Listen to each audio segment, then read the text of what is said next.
BPL এ ষষ্ঠ আসরে 7 ম্যাচে 4 জয়ে 8 পয়েন্ট নিয়ে টেবিলের চতুর্থ স্থানে আছে রাজশাহী কিংস। সবশেষ কুমিল্লা ভিক্টোরিয়ান্সের বিপক্ষে 38 রানের জয় পায় পদ্মাপাড়ের দলটি।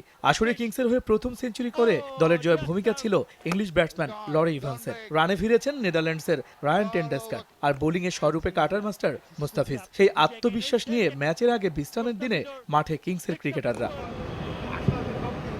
নেটের একপাশে নিবিড় অনুশীলনে মগ্ন নাফিস মুমিনুলরা। নিজেদের খুঁটিনাটি ঝালাই করে নিলেন সবাই, যেখানে কোচদের তত্ত্বাবধানে নিজেদের ভুলগুলো নিয়ে কাজ করেছেন ক্রিকেটাররা। অন্য পাশে ল্যান্স ক্লুজনার পেসারদের নিয়ে ব্যস্ত সময় পার করেন।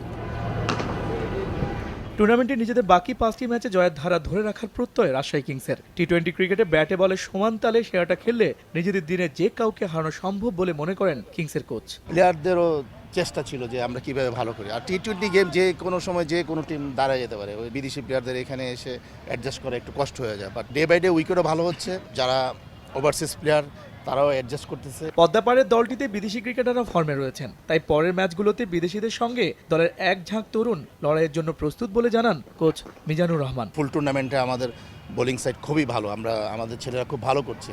তো সেই ক্ষেত্রে যদি ভালো একটা টোটাল আমরা দাঁড় করাতে পারি, অবভিয়াসলি আমরা খুব ভালো করব। নো ডাউট সৌম্য আমাদের দেশের সবচেয়ে ভালো প্লেয়ার, শুধু তাই নয়, এই ফরম্যাটে সৌম্য বেস্ট প্লেয়ার। অন্যদিকে নিজেদের সপ্তম ম্যাচে মাঠে নামছে উজ্জীবিত চিটাগং ভাইকিংস, যেখানে 6 ম্যাচে 5 জয়ে টেবিলের দ্বিতীয় স্থানে মুশফিক বাহিনী। সবশেষ ম্যাচে তারকা সমৃদ্ধ ঢাকা ডায়নামাইটসকে 3 উইকেটে হারিয়ে আত্মবিশ্বাসের তুঙ্গে কর্ণফুলী পারের দলটি, যেখানে দলের 2 প্রোটিয়া অলরাউন্ডার রবি ফ্রাইলিংক ও ডেলপোর্ট রয়েছেন চেনা ছন্দে। যে কোনো পরিস্থিতিতে দলকে জেতাতে বেশ পারদর্শী তারা, তাই সব বিভাগে দলগত পারফর্ম করেই টেবিলের শীর্ষে উঠতে চাইবে ভাইকিংস। সিয়াক দীপু, সময় সংবাদ, ঢাকা।